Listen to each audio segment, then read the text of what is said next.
ద్వితీయోపదేశ కాండము. ప్రభు ఈరోజు మనతో మాట్లాడుతూ ఉన్నప్పుడు ప్రభు ఒకవేళ నా వైపు నుంచి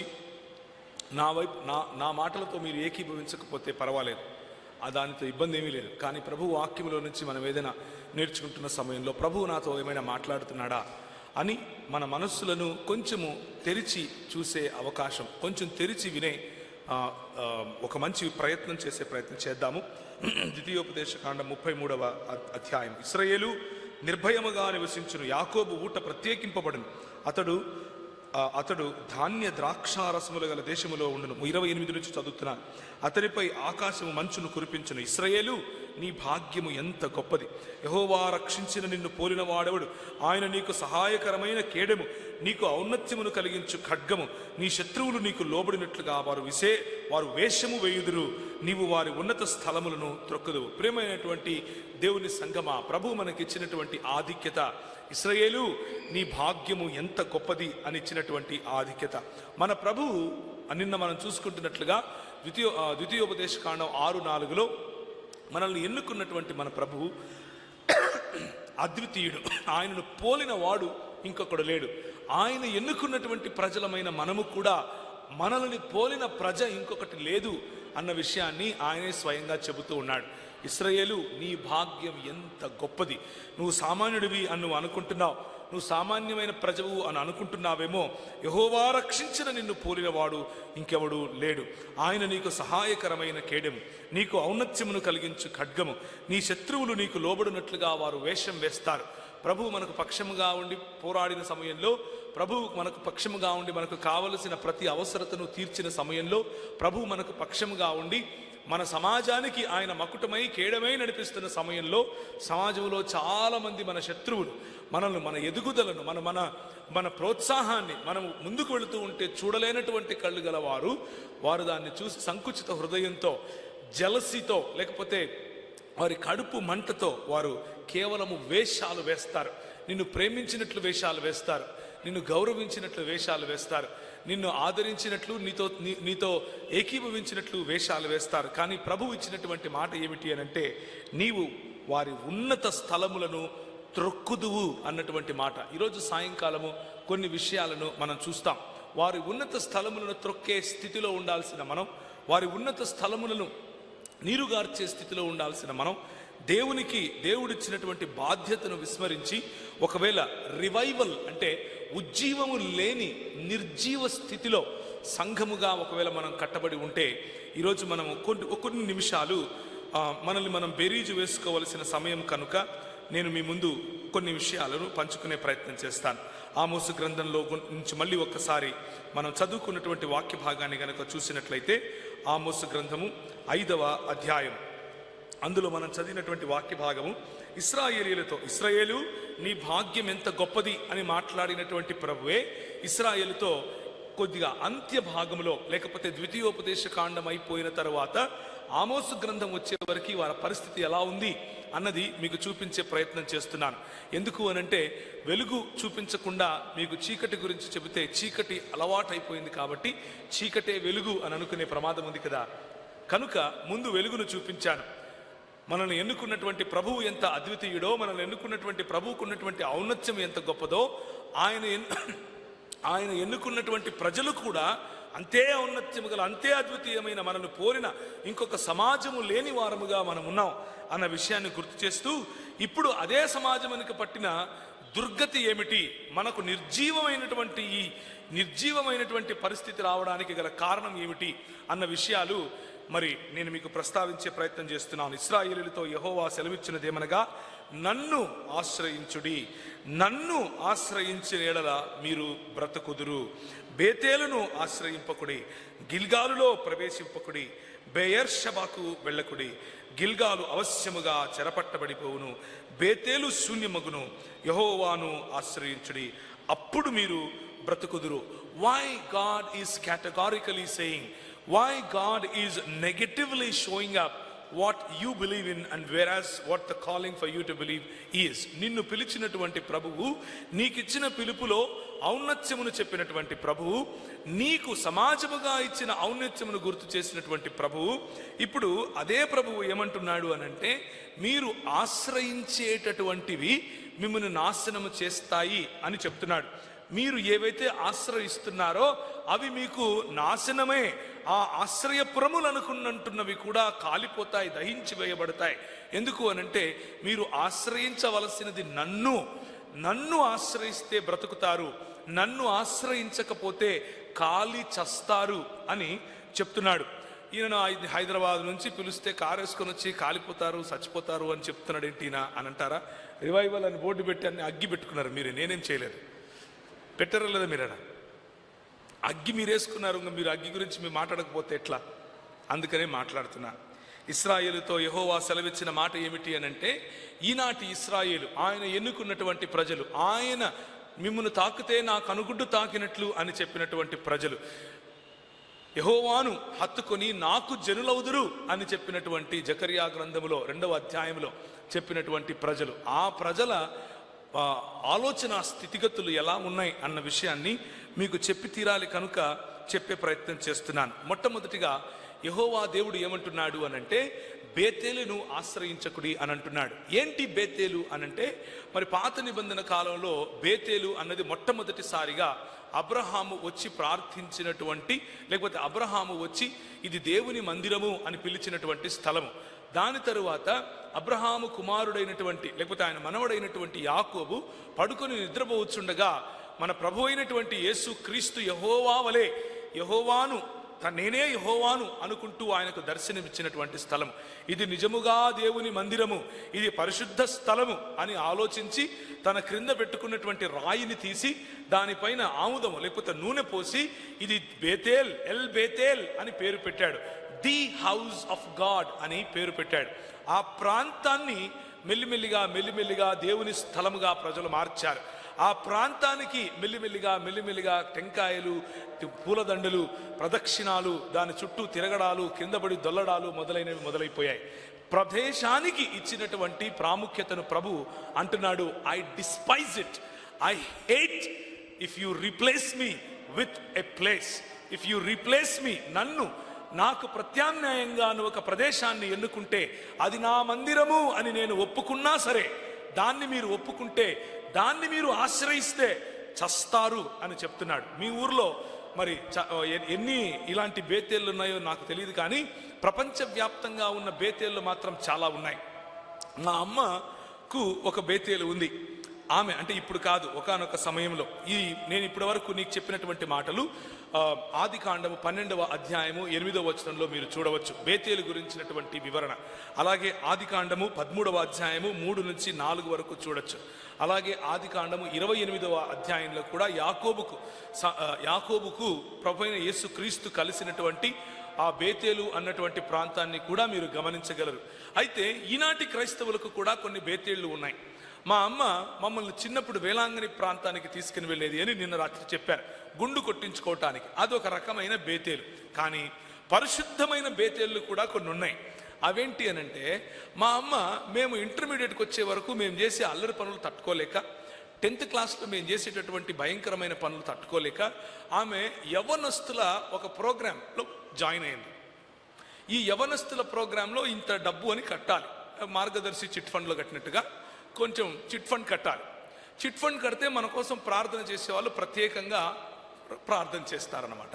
మనకు బర్త్డే వచ్చినప్పుడు ఫోన్ చేసి హ్యాపీ బర్త్డే చెప్తారు. ఇది ఆ ప్రోగ్రాంకి ఉన్నటువంటి మెయిన్ కారణం, లేకపోతే మెయిన్ ఉద్దేశ్యం అనమాట. మా అమ్మ ఏం చేసేది అని అంటే, ఒకానొకసారి ఉదయాన్నే లేచిన తర్వాత మా అమ్మంది, ఒరేయ్ లేరా మనం పోతున్నామంది. ఎక్కడికి మా అని అడిగాను.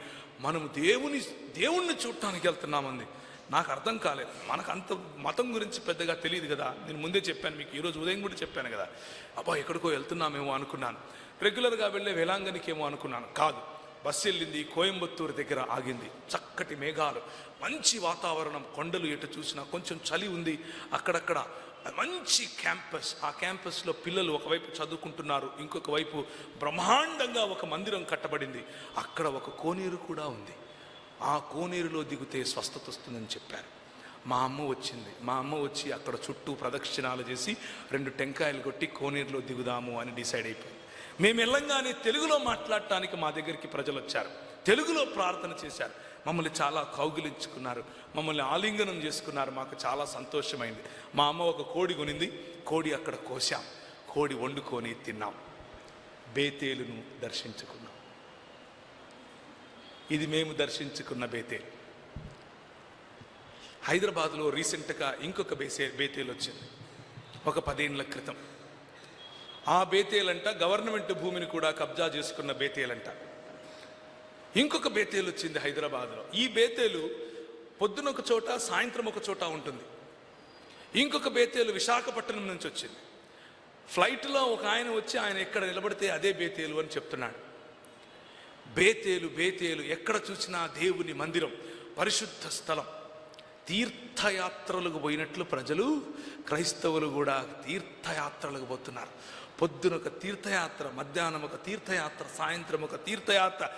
ప్రార్థన మందిరముగా పిలువబడినటువంటి ఇలాంటి సంఘాలు, వేల కొలది సంఘాలు, రక్తమును చెమటగా ఓర్చి కట్టినటువంటి సంఘాలు, పునాదులలో మీ పట్ల బాధ్యత కలిగినటువంటి సంఘాలు, మీ పట్ల, మీ కుటుంబాల పట్ల, మీ వంశాల పట్ల మిమ్మల్ని పెంచాలి, మిమ్మల్ని పోషించాలి అన్నటువంటి బాధ్యత కలిగి మీ కొరకు ప్రార్థించేటటువంటి సంఘాలు, సంఘ నాయకులు, వీరందరూ చేస్తున్నటువంటిది ఒక ఎత్తు.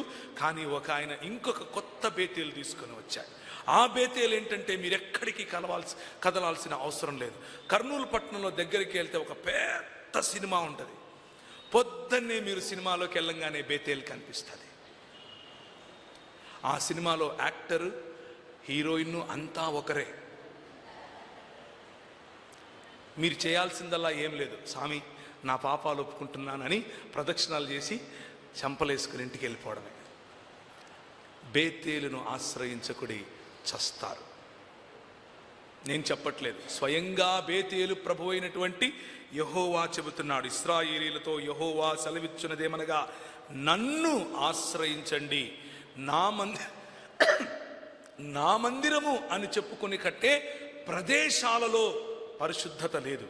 ప్రదేశాలకు నేను కట్టుబడి ఉండేవాడిని కాను.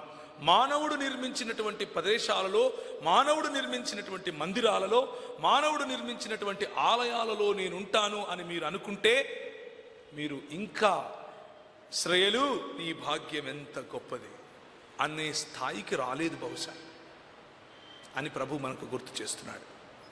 మొట్టమొదటిది బేతేలును ఆశ్రయించకుడు. రెండవది గిల్గాలులో ప్రవేశించకుడు. గిల్గాలు అన్నది కూడా యెహోషువ పుస్తకంలో మీరు చూస్తారు. యెహోషువతో పాటు ఏం జరిగింది అని అంటే ఇప్పుడు వాక్యము తీసి చదివిస్తే సమయం అవుతుంది కదా, కాబట్టి రెఫరెన్స్ ఇస్తాను, మీరు ఇంటికి వెళ్ళిన తర్వాత చదువుకోండి, బైబిల్ తెరిచిన తర్వాత మీ ఇళ్ళలో. ఈ గిల్గాలు అన్నది ఏం జరిగింది అని అంటే, మరి యెహోషువ వస్తున్నాడు. 4వ అధ్యాయంలో 19 నుంచి తర్వాత 5వ అధ్యాయంలో 12 వరకు ఈ తంతు అంతా జరిగింది. యెహోషువ ఎదుట ఒక నది నడుస్తూ ఉంది, యోర్దాను నది. అది భయంకరమైనటువంటి నది, లేకపోతే లోతైనటువంటి నది. ప్రవాహము బాగా ఎత్తుగా ఉంది. ఈ యోర్దానును దాటాలి. యోర్దానును దాటకపోతే వీరు కనానులో ప్రవేశించలేరు.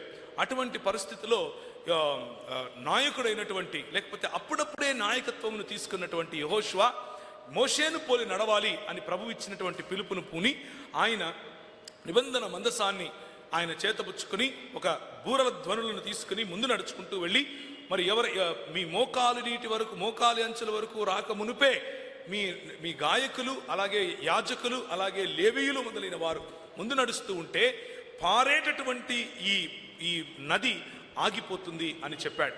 అయితే కానీ నది పారిపోతుంది సరే, నది ఆగిపోతుంది సరే, ఆ తర్వాత మనం దాటిన తర్వాత ఏం చేయాలి అన్నటువంటి ఆలోచనలో వీళ్ళు పడ్డారు. అయితే యెహోషువ ఒక మాట చెప్పాడు. ఆ మాట చదువుదామా? యెహోషువ గ్రంథము 4వ అధ్యాయం. యెహోషువ గ్రంథము 4వ అధ్యాయం. వారితో ఇట్లను, యోర్దాను నడుమనున్న మీ దేవుడైన యెహోవా మందసమును మొదట దాటిపోయి ఇశ్రాయేలీయుల గోత్రముల లెక్క చొప్పున ప్రతివాడును ఒక్కొక్క రాతిని తన భుజము మీద పెట్టుకొని తేవలెను. ఇక మీదట మీ కుమారులు ఈ రాళ్ళు ఎందుకని అడిగినప్పుడు మీరు యెహోవా మందసము ఎదుట యోర్దాను నీళ్లు ఏకరాశిగా ఆపబడెను, అది యోర్దానును దాటుచుండగా యోర్దాను నీళ్లు ఆపబడెను గనుక ఈ రాళ్ళు చిలకాలము వరకు ఇశ్రాయేలీయులకు జ్ఞాపకార్థముగా ఉండునని వారితో చెప్పవలెను, అది మీకు ఆనవాలై ఉండును. ఆనవాలు అన్నదాన్ని అండర్లైన్ చేసుకోండి. చిహ్నము అని అర్థం దానికి. ప్రభువు చేసిన గొప్ప కార్యములకు చిహ్నము, ఆనవాలుగా ఉండేట్లుగా ప్రతి గోత్రము ఒక రాయిని భుజము మీద పెట్టుకొని రావాలి అని చెప్పాడు. భుజం మీద మోదరు రావడం అంటే పెద్దగా ఉంటుంది అని అర్థం. అంటే కనీసం ఇంతెత్తు ఇంతలా ఉంటేనే భుజం మీద పెట్టుకుంటారు కదా, లేకపోతే జేబులో పెట్టుకొని వస్తారు. సో భుజం మీద పెట్టుకొని వచ్చేంత రాయి మీరు తీసుకొని రావాలి అని చెప్పినప్పుడు వీళ్ళందరూ ఏం చేశారు అని అంటే ఒక్కొక్క గోత్రానికి చెందిన ఒక్కొక్కరు తూచా తప్పకుండా, ఇలాంటి ఆనవాళ్ళు మనం మర్చిపోం కదా, చాలా బాగా చేస్తాం. అంటే మనం ఏదైనా చెయ్యాలి అని మతం చెబితే అబ్బా మనల్ని మించినోడే ఉండడు, చాలా బాగా చేస్తాం తూచా తప్పకుండా. ఇప్పుడు మన పంతులు చెప్తూ ఉంటారు కదా, 21 రోజు ఇది చేసి ఆ తర్వాత ఇలాంటి ప్రదక్షిణం చేస్తే ఇలా జరుగుతుంది అంటే, నేను బయట పంతుల గురించి అనట్లేదు, మన పంతుల గురించి మాట్లాడుతున్నాను కదా. సో వీళ్ళు కూడా ఏమనుకున్నారు, అబ్బా మనకేదో ఉంది ఇక్కడ అని అనుకుని రాళ్ళు ఎత్తుకుని తీసుకుని వచ్చారు. పర్పస్ ఏంటి ఈ చిహ్నానికి, ఈ ఆనవాళ్ళకు పర్పస్ ఏమిటి? మీ కుమారులు అడుగుతారు, మీ పిల్లలు అడుగుతారు, మీ పిల్లలకు కూర్చున్నప్పుడు, లేచినప్పుడు, నడిచినప్పుడు యెహోవా గురించినటువంటి ఆయన ఇచ్చినటువంటి ఆజ్ఞలను చెప్పండి అన్నటువంటి నియమాన్ని గుర్తు చేయటం కోసం. నిన్న మీకు చెప్పాను నియమం ఏమిటి? Knowledge transferring of the knowledge is the purpose of every blessing, every promise and every commandment that God gave. దేవుడిచ్చిన ప్రతి ఆజ్ఞ, దేవుడిచ్చిన ప్రతి ఆశీర్వాదం, దేవుడిచ్చిన ప్రతి చేయమని చెప్పిన ప్రతి మాట కూడా ప్రజలకు పంపాలి, ప్రజలలో నేర్పించాలి. కూర్చున్నప్పుడు ముఖ్యంగా మన పిల్లలకు నేర్పించాలి. అదే నియమాన్ని ఇక్కడ కూడా వినియోగించి ఈయన అంటున్నాడు, మీరు తీసుకొని రండి, తీసుకొని వచ్చి మీ 12 రాళ్ళు తీసుకొని వచ్చి చుట్టూ ఇలా పెడతాం, ఒక వేది లేకపోతే ఒక బలిపీఠము లాగా తయారు చేస్తాం అని చెప్పారు. సరే అని చెప్పి అందరూ వెళ్ళారు. అందరూ వెళ్ళి తీసుకొని వచ్చారు.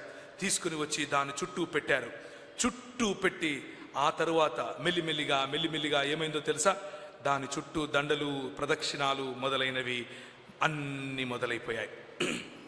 దీన్నే ఏమంటారు అనంటే, ఇచ్చిన సంకేతాన్ని ఇచ్చిన దేవునికి ప్రతిగా వాడటం. మనకొక అనుభవం దేవుడిచ్చాడు. ఏంటా అనుభవం? రాళ్ళు, నీళ్లు జలరాశిలాగా అలా నిలిచిపోయాయి, మేము నడుస్తూ వచ్చాం. దానికి సూచనగా, దానికి ఆనవాలుగా ఈ రాయి తీసుకొని వచ్చాం అని చెప్పటానికి, పిల్లలకు చెప్పటం, ఏం కమ్యూనికేట్ చేయటం మొదలు పెట్టారో తెలియదు. కానీ ప్రభు అయిన యేసుక్రీస్తు సమయం కంతా, ఇంకా చెప్పాలి అని అంటే రాజైన హిజ్కియా సమయం కంతా ఇది ఏం తయారైపోయింది అని అంటే, ఇది ఒక పవిత్ర స్థలముగా తయారైపోయింది. గిల్గాలు, మాటిమాటికి గిల్గాలుకి వెళ్ళటం, మాటిమాటికి గిల్గాలు దగ్గర క్యాండిల్ పెట్టడం, టెంకాయలు కొట్టడం, అక్కడ ఊదిబత్తీలు అంటించడం, దాని చుట్టూ ప్రదక్షిణాలు చేయటం, మోకాళ్ళ మీద ఒకడు పోతున్నాడు, దొల్లుకుంటూ ఒకడు పోతున్నాడు, పల్టీలు కొట్టుకుంటూ ఇంకొకరు పోతున్నారు. అక్కడికి వెళ్ళి దాన్ని ఏమంటారు, గొర్రెలు కోస్తున్నారు, మేకలు కోస్తున్నారు, దానికి పండగ చేస్తున్నారు. ఎందుకు అనంటే ఇదే మతం అంటే, ఇదే మతం. ప్రభువు ఇచ్చినటువంటి అనుభవానికి, ప్రభువు ఇచ్చినటువంటి సంకేతానికి ప్రభువు యొక్క స్థానాన్ని ఇవ్వటం. ప్రియమైనటువంటి దేవుని సంఘమా, నిర్జీవమైపోవటానికి సంఘము గల కారణం ఏమిటి అనంటే, ప్రభువు ఇచ్చినటువంటి అనుభవాన్ని మనము ఆ పాత అనుభవాన్ని ఈరోజు నాకుతూ ఉండటం, ఈరోజు వాసన చూసుకుంటూ ఉండటం, క్రొత్త తాజాగా ఉన్నటువంటి అనుభవాలను మనము పొందుకోలేని పరిస్థితిలో ఉండటం. అనుభవం మనల్ని ప్రభు వద్దకు నడిపించాలి, కానీ అనుభవం వరకే ఆపకూడదు. ఇంకొక మాట కూడా ఇక్కడ నేను మీకు పరిచయం చేసే ప్రయత్నం చేస్తాను.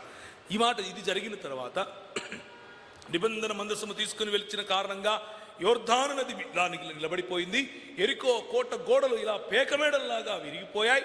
మాకు అక్కడున్నటువంటి వారిపైన విజయం వచ్చింది అని అనుకుంటూ ఉన్న సమయంలో సమూయేలు గ్రంథంలో ఇశ్రాయేలుకు ఉన్నటువంటి పంచాయతీ, అంటే ఈ పెద్దలు ఒక పంచాయతీ వేసుకున్నారు. ఎందుకు అనంటే, ఫిలిస్తీయులు వచ్చి వీరిని ముట్టడి చేసినప్పుడు వీరు ఓడిపోయారు. అబ్బా ఏంది ఇలా అయిపోయింది? సమూయేలు అప్పటికే అక్కడ ప్రవక్తగా ఉన్నాడు, లేకపోతే వారికి దేవునికి మధ్య న్యాయాధిపతిగా ఉన్నాడు. ఉన్న సమయంలో ప్రవక్తను అడుగుదాం, నాయకుడిని అడుగుదాం, ఆయన దగ్గర సలహా తీసుకుందాం అన్నటువంటి ఆలోచన రాలేదు. వీరు అనుకున్నారు, వీరు పంచాయతీ పెట్టుకుని కూర్చొని ఒక మాట అనుకున్నారు. ఆ రోజుల్లో ఏలీ, సమూయేలు చిన్నవాడు, ఏలీ పెద్దవాడు. ఏలీ కుమారులు ఇద్దరు ఉన్నారు. ఏలీ కుమారులు ఇద్దరు మరి ఈ నిబంధన మందసం వద్దకు రావాలి. ఈ నిబంధన మందసం వద్దకు ఈ నిబంధన మందసాన్ని కాపాడటానికి ఏలీకి మరియు ఆయన కుమారులకు ఇచ్చినటువంటి బాధ్యత. కానీ యెహోషువ గ్రంథంలో జరిగినటువంటిదే మాకు జరుగుతుంది. మేము అదే మా తాతలు చేసినటువంటి మా తాతలు ఏ విధంగా అయితే నిబంధన మందసము కారణంగా మాకు జయమనిచ్చారో మేము అలాగే తీసుకుంటాం అని చెప్పి ఈ యుద్ధ భూమిలోనికి నిబంధన మందసాన్ని ఎత్తుకొని వెళ్ళండి అని చెప్పారు. ఏలీ పాపం చూస్తూ ఉండిపోయాడు. ఎందుకు అనంటే ఒక చోట ఏలీ గురించి ఉంది. ఏలీ స్థూలకాయుడై ఉండెను అన్నటువంటి మాట మనకు కనిపిస్తుంది. ఆ స్థూలకాయం అంటే నడవలేని పరిస్థితి, మాట్లాడలేని పరిస్థితి, నాయకుడై ఉండి నాయకుని పని చేయలేని పరిస్థితి. అది ఏలీ సమస్య కాదు, ఏలీ నమ్ముకున్నటువంటి తన కుమారుల సమస్య, ఏలీ నమ్ముకున్నటువంటి ఇశ్రాయేలు పెద్దల సమస్య. ఇశ్రాయేలు పెద్దలు ఏలీ ఇచ్చేటటువంటి జ్ఞానాన్ని తీసుకోవటానికి ఇష్టపడలేదు. ఇశ్రాయేలు పెద్దలు నాయకులు, మనపై నాయకులుగా ఉన్న వారిని చులకనగా చూశారు. మాకు జ్ఞానం ఉంది, మేము చేస్తాంలే అని అనుకున్నారు. నిబంధన మందసాన్ని తీసుకుని అక్కడి నుంచి బయలుదేరితే అనుకున్నారు మాకు జయం వస్తుందిలే అని అనుకున్నారు. మొదటి సమూయేలు గ్రంథము 4వ అధ్యాయం. దేవుని మందసమును మాట ఇశ్రాయేలు పెద్దలు, యెహోవా నేడు మనలను ఫిలిష్తీయుల ముందర ఎందుకు ఓడించెను? షీలోహులోనున్న యెహోవా నిబంధన మందసమును మనము తీసుకుని మన మధ్య నుంచుకుందుము రండి అని అది మన మధ్య ఉండిన ఎడల మన శత్రువులలో నుండి మనలను రక్షించును అని అనుకున్నారు. నిబంధన మందసము కాదు, ఆ మందసమునిచ్చినటువంటి ప్రభువు ముఖ్యం అన్నటువంటి సింపుల్ కామన్ సెన్స్ లేకుండా పోయింది. ఈ సంకేతము కాదు, సంకేతమునకు ప్రభు అయిన ప్రభు మనకు ముఖ్యం అన్నటువంటి ఇశ్రాయేలు నీ భాగ్యం ఎంత గొప్పది అన్నటువంటి స్థాయిని మర్చిపోయి దేవుడిచ్చినటువంటి ఆనవాళ్లలో, దేవుడిచ్చినటువంటి సంకేతాలలో విజయాన్ని వెతుక్కుంటున్నారు. తావిత్తులు కట్టుకున్నట్లు, వాగ్దానాలు ఎత్తుకున్నట్లు, ఇంకా ఎన్నో ఉన్నాయి ఇలాంటి ఆచారాలు మన సంఘాల్లో. దేవుడిచ్చినటువంటి మంచి పద్ధతులను, దేవుడిచ్చినటువంటి మంచి ఒకానొక సమయంలో ఉపయోగపడేలా ఇచ్చినటువంటి అనుభవాన్ని, క్రొత్త తాజా అనుభవం వైపుకు మనం వెళ్ళగలము. ఆయన తాజాగా ఉండే దేవుడు అన్న విషయం మర్చిపోయి పాత అనుభవాలలోకే ఇంకా నేను అక్కడే బ్రతుకుతాను అనుకునేటటువంటి క్రైస్తవ సంఘాలు, క్రైస్తవ సంఘ నాయకులు, క్రైస్తవ సంఘ పెద్దలు, క్రైస్తవ సంఘ యూత్ ఈరోజు కూడా ఉంది. కనుకనే మీరు అగ్గేసుకున్నారు. నేను అగ్గి గురించి మాట్లాడుతున్నాను. దేవుని వాక్యంలో అయ్యో మహాసురుడగు ఆ దేవుని చేతిలో నుండి మనల్ని ఎవడు విడిపించగలరు అని ఫిలిష్తీయులు అనుకుంటున్నారు. వాళ్ళ మధ్యలో నిబంధన మందసం వచ్చిందట. కానీ 11వ వచనంలో 4వ అధ్యాయం మొదటి సమూయేలు, దేవుని మందసము పట్టబడెను. People of God lost even that small hope. గిల్గాలును ఆశ్రయించకుడి. గిల్గాలును ఆశ్రయిస్తే చస్తారు. అర్థమవ్వలేదు ఇంకా. వీళ్ళు అనుకున్నారు అనుభవం ఉంది, అనుభవంలో వెళ్ళాలి. మోషేకు ఒక అనుభవం ఇచ్చాడు, అలాగే యెహోషువకు అనుభవం ఇచ్చాడు. అదే అనుభవాన్ని మేము మళ్ళీ చేశామంటే మాకు ఇస్తాడు. ఒకానొక సమయంలో ఒక అన్నున్నాడు, దేవుని సేవకుడు. ఆయన ప్రార్థన చేస్తూ ఉంటే దేవుడు స్వయంగా వచ్చి మాట్లాడాడు. నేను ప్రార్థన చేస్తాను, నాతో దేవుడు ఫోన్లో మాట్లాడాలి, అప్పుడే నేను పరిచర్యకు పోతాను. కనెక్షన్ కనిపిస్తుందా? ఎవరికో కలిగిన అనుభవం మీద నా ఇల్లు నేను కట్టుకుంటాను, ఎవరికో కలిగినటువంటి అనుభవం మీద నా సంఘము నేను కట్టుకుంటాను అన్నటువంటి దౌర్భాగ్యపు ఆలోచన ఈ రోజుకు కూడా మన మధ్యలో ఉంది. ఇశ్రాయేలు నీ భాగ్యము ఎంత గొప్పది. యెహోవా ఏర్పరచుకున్న, యెహోవా రక్షించుకున్న నిన్ను పోలినవాడు ఎవడు? కానీ ఏలీ 90 ఏండ్ల వాడై ఉండెను.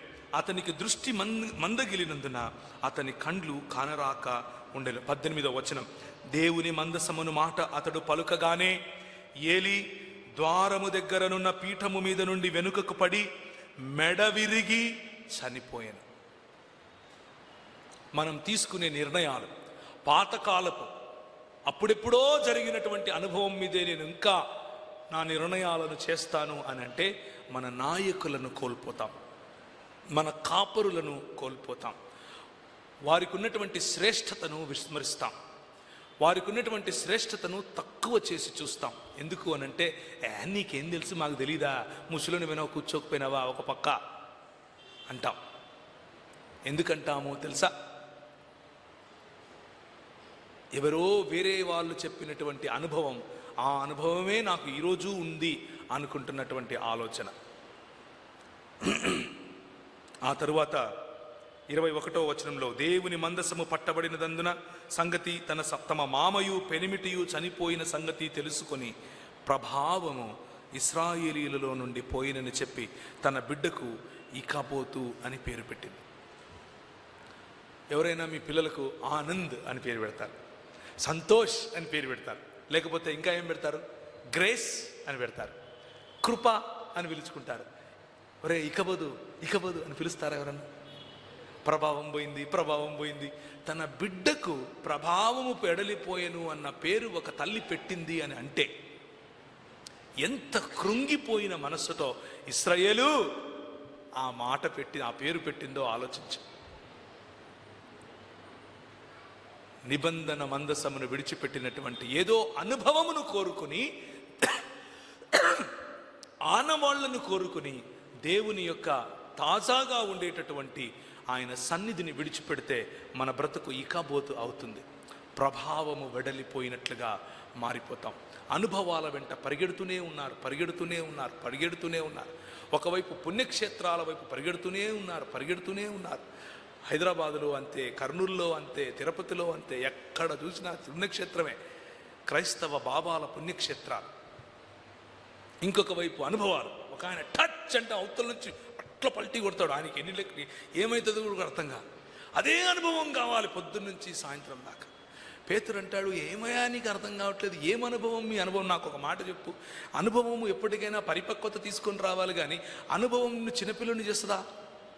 అనుభవం అంటున్నావు. అనుభవం ఎప్పటికైనా పరిపక్వత, అనుభవం నిన్ను పెద్ద చేయాలి, అనుభవం నిన్ను ప్రౌఢ దశలోనికి తీసుకుని వెళ్ళాలి, అనుభవం నిన్ను దేవుని వైపుకు నడిపింపేలా చేయాలి, అనుభవం నిన్ను వాక్యం వైపుకు నడిపింప చేయాలి. పేతురు రాసిన పత్రికలో పేతురు అంటాడు ఒక మాట, చక్కటి మాట, 3వ వచనం, తన మహిమను బట్టియు గుణాతిశయమును బట్టియు మనలను పిలిచిన వాని గూర్చిన అనుభవ జ్ఞానము మూలముగా. అనుభవముతో కూడిన జ్ఞానము. ఈ అనుభవముతో కూడిన జ్ఞానం ఏం చేస్తుంది అని అంటే, ఏమాత్రము జ్ఞాన సమోపార్జన చేయనటువంటి అనుభవము మనల్ని పరిపక్వత వైపుకు తీసుకుని వెళ్లకుండా చిన్నపిల్లలుగా, ఆత్మీయ మరుగుజ్జులుగా తయారు చేస్తుంది. కేవలము జ్ఞానమును మాత్రమే సంపాదించుకుని అనుభవమును కోల్పోతే మన తలకాయలు ఇంతలా ఉంటాయి, ఒళ్ళు మాత్రం ఇలా ఉంటుంది. రెండిట్లో ఏది చేసినా సమస్య. అందుకనే అనుభవముతో కూడిన జ్ఞానము కావాలి అని పేతురు చాలా స్పష్టంగా చెప్తున్నాడు. ఎందుకు ఆ మాట చెప్తున్నాడు అనంటే, కాబట్టి 12వ వచనం, కాబట్టి మీరు ఈ సంగతులను తెలుసుకుని మీరు అంగీకరించిన సత్యమందు స్థిరపరచి ఉన్న వీటిని గురించి ఎల్లప్పుడూ మీకు జ్ఞాపకము చేయుటకు సిద్ధముగా ఉన్నాను. నేను మృతి పొందిన తర్వాత కూడా మీరు నిత్యము వీటిని జ్ఞాపకము చేసుకున్నట్లు జాగ్రత్త చేస్తున్నాను. ఎందుకు జాగ్రత్త చేస్తున్నాను నేను అనుభవ జ్ఞానం గురించి అంటే, పేతురు అంటున్నాడు 16వ వచనం, ఏలయనగా చమత్కారముగా కల్పించిన కథలను అనుసరించి మన ప్రభు అయిన యేసుక్రీస్తు యొక్క శక్తిని, ఆయన రాకడను మేము మీకు తెలుపలేదు, కానీ ఆయన మహత్యమును మేము కనులారా చూచిన వారమై తెలిపితే. ఎప్పుడు చూశాడు ఈయన కనులారా? పేతురు, యాకోబు, యోహాను మరియు ఆంద్రియను తీసుకుని ప్రభు అయిన యేసుక్రీస్తు ఒకానొక సమయంలో ఒక గుట్ట మీదికి లేదా ఒక కొండ మీదికి వెళ్ళాడు. దాని రూపాంతర కొండ అని అంటాం, అవునా కాదా? ఆ కొండను గురించి, ఈయన నా ప్రియ కుమారుడు, ఈయన యందు నేను ఆనందించుచున్నాను అను శబ్దమును మహాదివ్య పర్వతము నుండి ఆయన యుద్ధకు వచ్చినప్పుడు, మహాదివ్య మహిమ నుండి ఆయన యుద్ధకు వచ్చినప్పుడు తండ్రి అయిన దేవుని వలన ఘనతయు మహిమయు ఆయన పొందగా మేము చూశాం. ఆయన రూపాంతరము చెందాడు. అందులో ఒక మాట ఉంటుంది, లోకమందు ఏ చాకలియు అంత చలవగా చేయలేడు అన్నటువంటి మాట మార్కు సువార్తలో ఉంటుంది. ప్రభు అయిన యేసు అంత తేజోమయుడైపోయాడు. ఆయన దగ్గరికి ఏలియా మరియు మోషే వచ్చారు, వాళ్ళతో మాట్లాడుతున్నాడు. వాళ్ళతో చూసి మాట్లాడుతూ ఉంటే ఈయన చూశాడు, అయ్యా ఇది బాగుంది, అబ్బా ఈ అనుభవం ఎంత బాగుంది, అంతా మహిమే చల్లగుంది, నేను ఆయన స్వరం కూడా విన్నాను, కళ్ళారా చూశాను, ఈడ పర్ణశాలలు కట్టించేస్తానన్నాను, ఇక్కడే ఉండిపోదామన్నాను, ఈ అద్భుతమైనటువంటి అనుభవం భలే ఉంది అన్నాడు. కానీ అదే పేతురు ఏమంటున్నాడో తెలుసా? మేము ఆ పరిశుద్ధ పర్వతము మీద ఆయనతో కూడా ఉండిన వారమై ఆ శబ్దము ఆకాశము నుండి రాగా వింటిమి, మరియు 19వ వచనం, ఇంతకంటే స్థిరమైన ప్రవచన వాక్యము మనకున్నది.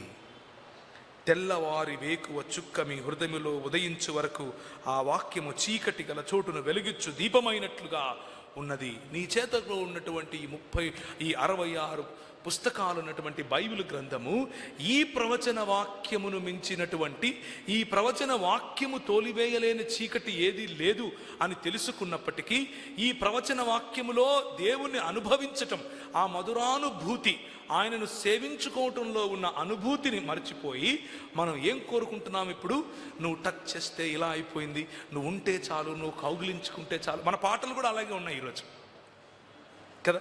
మన పాటలన్నీ నువ్వు టచ్ చేస్తే చాలయ్యా, నువ్వు ఉంటే చాలయ్యా, నువ్వు తీసుకపోతే చాలు, నేను పల్టీలు కొడతాను, నా ఒళ్ళు గగురుపాటు వస్తుంది, నా వెంట్రుకలు నిక్కపొడుచుకుంటున్నాయి, ఇలాంటి పాటలే ఉంటున్నాయి ఈరోజు. అంటే ఆ పాటలో తప్పు ఉందని నేను అనట్లేదు. నేను అనేది ఏంటంటే అనుభవం అనుభవం అనుభవం వైపుకు మనం పరిగెడుతున్నాం. కానీ అనుభవం కేవలం ఆనవాలు ప్రియులారా. అనుభవం ఎలాంటిది అంటే, మనం ఇక్కడ నుంచి హైదరాబాద్ వెళ్తున్నాం అనుకోండి, హైవే ఎక్కంగానే పైన ఒక మాట రాసి ఉంటుంది. ఏమని రాసి ఉంటుంది? హైదరాబాద్ అని 220 కిలోమీటర్లు అని రాసి ఉంటుంది. అదేంటది? సంకేతం, ఆనవాలు, మనం కరెక్ట్ డైరెక్షన్లో వెళ్తున్నాం అన్న సంకేతం. నేను కారు ఆపేసి ఆ బోర్డు పట్టుకొని హైదరాబాద్లో ఉన్నాను అంటే పోతానా హైదరాబాద్కు? అదే పరిస్థితి. అనుభవాలు నిన్ను ముందడుగు వేయకుండా ఆపేందుకు, అంటే దేవుడిచ్చినటువంటి అనుభవాలను, దేవుడిచ్చినటువంటి ఆనవాళ్ళను మనము దేవునికి ప్రత్యామ్నాయంగా చేసుకుంటే, ఇదే నాకు కావాలి అని ఆలోచిస్తే, దేవుడిచ్చే ఆశీర్వాదాలను మనం ఆయనకు ప్రత్యామ్నాయం చేసుకుంటే మన బ్రతుకు ఇంతే. గిల్గాలులో ప్రవేశింపకుడి, చస్తారు. ప్రేమైనటువంటి దేవుని సంఘమా, ఆమోసు గ్రంథము 5వ అధ్యాయము ఇంకొక మాట మనం చూద్దాం. బేతేలును ఆశ్రయింపకుడి, గిల్గాలులో ప్రవేశింపకుడి, నన్ను ఆశ్రయించుడి. నన్ను ఆశ్రయిస్తే మీరు బ్రతుకుతారు, నన్ను ఆశ్రయిస్తే మాత్రమే మీరు బ్రతుకుతారు. బెయర్షబాకు వెళ్ళకుడి. ఈ బెయర్షబాలో ఏం జరిగింది మీకు అంటే తెలిసిన విఘ్నులే అందరూ ఉన్నారు కనుక మళ్ళీ ఆది కాండంలోనికి నేను వెళ్ళట్లేదు. బెయర్షబాలో ఏం జరిగింది అని అంటే, ఇస్సాకు గుంతలు తవ్వుతున్నాడు, బావులు తవ్విన చోటల్లా అక్కడున్న వాళ్ళు వచ్చి ఇది మాది అంటున్నారు. ఇస్సాకు వాళ్ళకి ఇచ్చి వెళ్ళిపోతున్నాడు. ఈయన ఎక్కడ తవ్వినా నీళ్లు పడుతున్నాయి అన్నది అర్థమైపోయి బెయర్షబా అన్న ప్రాంతానికి వచ్చిన తర్వాత చుట్టుపక్కల ఉన్న వాళ్ళు ఆయన దగ్గరికి వచ్చి ఒక సంధి చేసుకున్నారు. ఏంటా సంధి అని అంటే, నేను మీ జోలికి రాను, నువ్వు నా జోలికి రావద్దు, నీ పరిధుల్లో నువ్వుండు, నా పరిధుల్లో నేను ఉంటాను, ఈ బావులు నీవి, ఇక నీ బావులు మేము కొల్లగొట్టము, నీ బావుల్లో నుంచి, అంతేగాని నీ పక్కన దేవుడు ఉన్నాడని మాకు అర్థమైపోయింది, నీతో పెట్టుకుంటే మేము దుంపనాశనం అవుతామని కూడా అర్థమైంది, మీ జోలికి రాము అని అన్నారు. ఇది ఏంటి అనంటే లోకముతో సంఘము చేసుకునే ఒడంబడిక. క్రైస్తవ సంఘాలు ఎంతమంది నిహుష్టాన్లు మనకు లేరు ఇప్పుడు. ఒక ఆయన బూట్లు వేసుకొని వచ్చి ఇట్లా ఇడిచిపెట్టి పెడితే ఆయన వాక్యం చెప్పి వచ్చినాక ఆ బూట్లు ఇట్లా తిరిగి ఉండాలా ఆయన వేసుకొని పోవడానికి. ఒక ఆయన కోట్ ఇప్పి ఇట్లా వేస్తే పట్టుకోవడానికి ముగ్గురు ఉండాలా. నిహుష్టాన్లను తయారు చేసుకుంటున్నాం మనం. హిజ్కియాలను ప్రభువు లేపుతాడు, నిహుష్టాన్లను చిన్నాభిన్నం చేస్తాడు. కానీ మన పరిస్థితి ఏంటి అన్నదే ప్రశ్న. మనం చేయవలసిందేమిటి? హెబ్రీయులకు రాసిన పత్రిక ముగిస్తాను. హెబ్రీయులకు రాసిన పత్రిక 13వ హెబ్రీయులకు రాసిన 13వ అధ్యాయం. హెబ్రీయులకు రాసిన పత్రిక 13వ అధ్యాయం 7వ వచనము. మీకు దేవుని వాక్యమును బోధించి మీ పైన నాయకులుగా ఉన్న వారిని జ్ఞాపకము చేసుకుని వారి ప్రవర్తన ఫలమును శ్రద్ధగా తలంచుకొనుచు వారి విశ్వాసమును అనుసరించుడి. ప్రియమైనటువంటి దేవుని సంఘమా, క్రైస్తవ సంఘ నిర్మాణం కోసం వారి దేశాలు, వారి సంస్కృతులు, వారి ఇళ్ళు, కొన్నిసార్లు వారి కుటుంబాలు సైతం విడిచిపెట్టి వచ్చి నీ నీడ పడితే నేను చెడిపోతాన్రా అని మన సొంత వాళ్ళు, మన దేశస్థులు అంటే మన దగ్గరికి వచ్చి మనతో గంజి తాగి, మనతో సద్దన్నం తిని, మనతో సంగటి తిని, మనలాంటి దుస్తులు కట్టుకొని వారి పిల్లలతో పాటు మన పిల్లలకు అంటే ఇప్పటి మన తాతలకు, మన ముత్తాతలకు చదువులు చెప్పి ఏదో ఒక రకంగా దేవుని రాజ్య నిర్మాణం కోసం వారి యావత్తూ ధారపోశారు కదా. మనకు ముందు నడిచి మనకు వాక్యోపదేశం చేసిన వారు, మన నాయకులు, వారు నిర్మించినటువంటి సంఘాలు, వారు నిర్మించినటువంటి క్రైస్తవ సంఘాలు, అది బ్యాప్టిస్ట్ మూవ్మెంట్ కావచ్చు, అది లండన్ మిషన్ మూవ్మెంట్ కావచ్చు, అది ఎస్పీసీకే కావచ్చు, అది ఎస్పీజీ కావచ్చు, అది మెథడిస్ట్ కావచ్చు, ఏదైనా కావచ్చు, ఇండిపెండెంట్ సంఘాలలో, ఇటువంటి సంఘాలలో, బ్యాప్టిస్ట్ మూలాలు ఉన్నటువంటి సంఘాలలో, ఆ డిఎన్ఏ ఉన్నటువంటి సంఘాలలో, ఇంత చారిత్రాత్మకమైనటువంటి సంఘాలలో నేర్పుతూ ఉన్న వాక్యములో ఉన్న మాధుర్యాన్ని విడిచిపెట్టి మన పెద్దలు, మన ముందు నడిచినటువంటి మన నాయకులు మన కోసం ప్రార్థించి మనల్ని నిర్మించాలని వారి జీవితాలను ధారపోసినటువంటి ఆ నాయకులను విస్మరించి ఆ నాయకత్వాన్ని హేళన చేసి మనము పారా చర్చెస్గా, ఈ చర్చ్గా, ఆ చర్చ్గా సొంత గుంపులు పెట్టుకొని చర్చ్ సంఘాలను చీల్చి మనము బేతేళ్లను కట్టి గిలుగాలకు వెళ్ళిపోయి, లేకపోతే బెయర్షబాతో మనం ఒడంబడిక చేసుకుంటే ప్రభు ఊరికే ఉంటాడా? ప్రభు ప్రశ్నించడా? మనకు రివైవల్ కావాలి, దేవుని వాక్యం మాత్రం వద్దా? అనుభవం కావాలి, దేవుని వాక్యం వద్దా? సంకేతం కావాలి, వాక్యం వద్దా? మనకు నిర్మాణాత్మకమైనటువంటి ఇంత గొప్ప దైవజనులు నడిపించినటువంటి సంఘము, ఆ సంఘములో ఉండాల్సినటువంటి నిబద్ధత, ఆ సంఘములో ఉండాల్సినటువంటి కమిట్మెంట్ వద్దా? మనకు ముందు నడిచినటువంటి మీకు దేవుని వాక్యమును బోధించి మీ పైన నాయకులుగా ఉన్న వారిని జ్ఞాపకము చేసుకోవాల్సిన అవసరత లేదా? ఉంది. మనకు ఈ రివైవల్ లేకపోతే మనలో రావలసినటువంటి ఉజ్జీవం ఏంటో తెలుసా? మన ముందు నడిచినటువంటి మన పెద్దలు చూపించిన మార్గములో తిరిగి కాలు పెట్టడం. మన పెద్దలు ఒక కందుకూరి వీరేశలింగం పంతులను లేపగలిగారు. మన పెద్దలు ఒక గురజాడ అప్పారావును ఇన్ఫ్లుయెన్స్ చేయగలిగారు. మన పెద్దలు ఇలా చెప్పుకుంటూ పోతే భారతదేశ నిర్మాణంలో క్రైస్తవ సమాజము మాత్రమే చేయి పెట్టిందని చెప్పాలి. మిగిలిన వారందరూ వారి కుల సంఘాలు కడుతూ ఉంటే క్రైస్తవ సమాజం కులం అన్న తేడా లేకుండా, మతం అన్న తేడా లేకుండా, లింగభేదం లేకుండా, ప్రాంత భేదం లేకుండా అందరికీ సామ్యవాదాన్ని, సమానత్వాన్ని నేర్పించగలిగింది. ఈరోజు మనం ఎక్కడున్నాం? కులం వారిగా డినామినేషన్లు విభజించుకొని కూర్చున్నాం. Shame on us.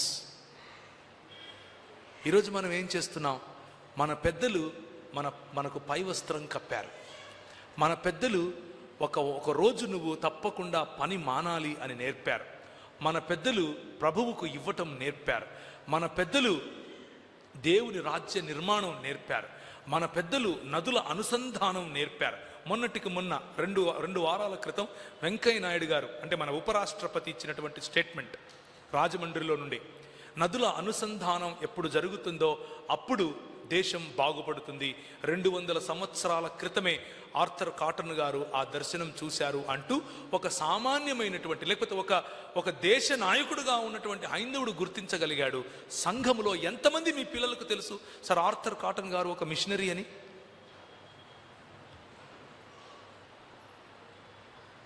Shame on us.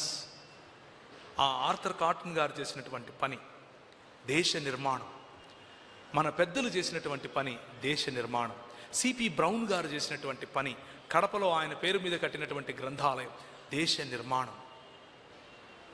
చెడ్డీలు వేసుకోవాలా వద్దా అని వీళ్ళు డిబేట్లు పెట్టుకుంటూ ఉంటే స్త్రీలను పురుషులను పక్క పక్కన కూర్చొని పెట్టి మనోళ్ళు చదువు చెప్పారు. అది క్రైస్తవ సమాజం, అది ఉజ్జీవం. మనకు ఇప్పుడు ఉజ్జీవం అంటే ఏంటంటే మ్యూజిక్ ఉండాలి, డప్పులు బాగా గట్టి కొడితే ఊగిపోవాలి, ఇంటికి పోతే ఉజ్జీవం. అది అరగంట ఉంటుంది. అది ఎలాంటిదంటే ఒక బస్సు వెళ్ళిపోయిన తర్వాత వెనకాల దుమ్ము వస్తుందే అలాంటిది. ఒక 5-10 నిమిషాలు అర్ధగంటకి ఏమవుతుంది, మళ్ళీ అంతా చల్లబడుతుంది. అది కానీ మన పెద్దలు మన ముందు నడిచి మనకు వాక్యోపదేశం చేసి ఇలాంటి సంఘాల నిర్మాణం చేసినటువంటి మన పెద్దలు బస్సు వెళ్ళిపోతే వచ్చిన దుమ్ము లాంటి వ్యాపారముతో కూడినటువంటి పరిచర్యలు చేయలేదు. ధారపోశారు, మనలను నిర్మించారు, సమాజముగా నిర్మించారు. మనకి ఈరోజు ఒక ఐడెంటిటీ ఉంది. ఎందుకు? Only because of our four fathers.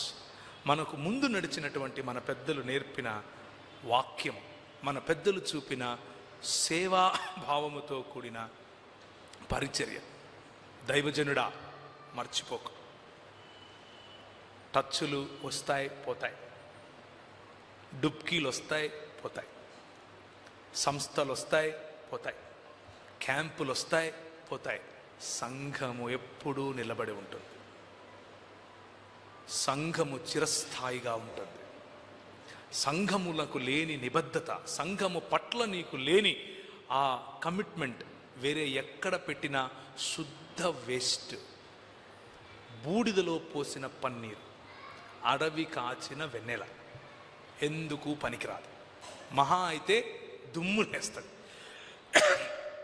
సంఘములో నీ సమయం ఇచ్చి చూడు. సంఘమును నడిపించటానికి నీ సమయం ఇచ్చి చూడు. సంఘమునకు డైరెక్షన్ ఇవ్వటానికి నీ సమయం ఇచ్చి చూడు. సంఘములో ఉన్న యువతులను నిర్మించటానికి నీ సమయం ఇచ్చి చూడు. సంఘములో 200 సంవత్సరాల క్రితం ఇలాంటి పుల్పిట్స్ మీద నిలబడి ఎంతోమంది మాతృమూర్తులు నిలబడి మాట్లాడారు. ఎంతోమంది స్త్రీలు వాక్యం చెప్తే ప్రజలు వణికారు.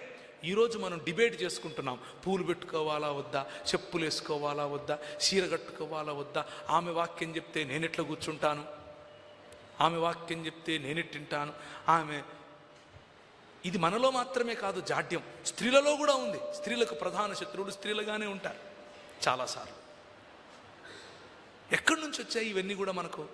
ఎక్కడి నుంచి మనం తీసుకొచ్చుకుంటున్నాం? మన లాంటి సంఘాలలో, ఇలాంటి ఇవాంజలికల్ సంఘాలలో మొన్న ఒక ప్రశ్న, ఇలాంటి నాకు ప్రశ్నలు అడుగుతూ ఉంటారు కదా. ఒక అక్క నాకు ఒక ప్రశ్న రాసి పంపించారు. ఏమనంటే, నాకు చాలా రోజుల నుంచి ప్రశ్న ఉంది, నాకు ఇది నేను అడిగి తీరాలి, కొంచెము ఇబ్బంది పడుతున్నాను కానీ అడుగుతాను అంటూ, స్త్రీ ఆమెకు నెలవారీగా వచ్చేటటువంటి నెలధర్మం ఉన్న సమయంలో ఆమె బల్ల తీసుకోవచ్చా అని అడిగింది. What kind of question is this?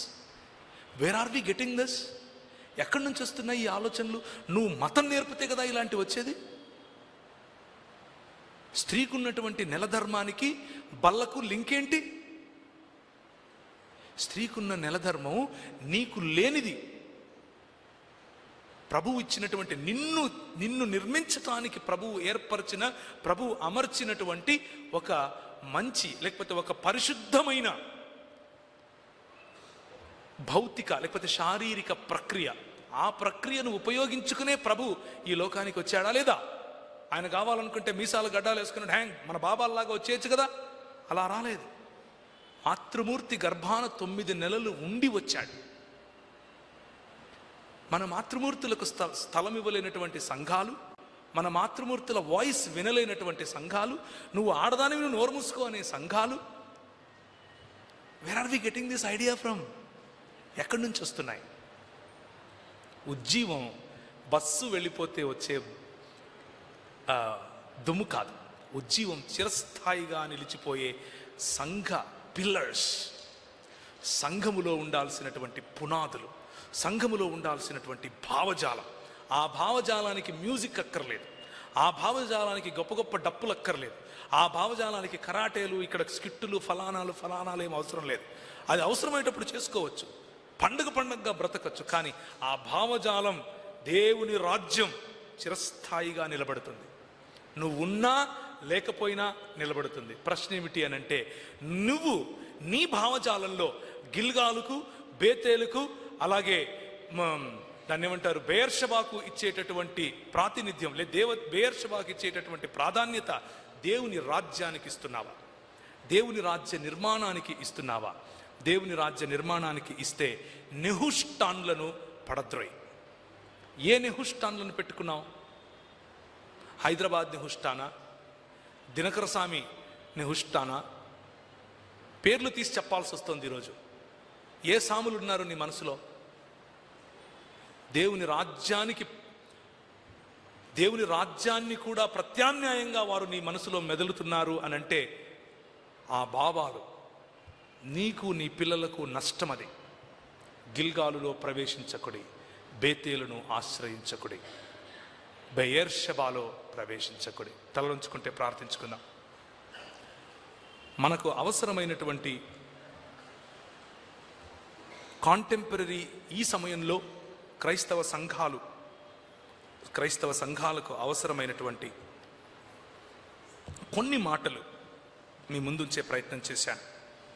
ప్రభు మీతో మాట్లాడుతూ ఉంటే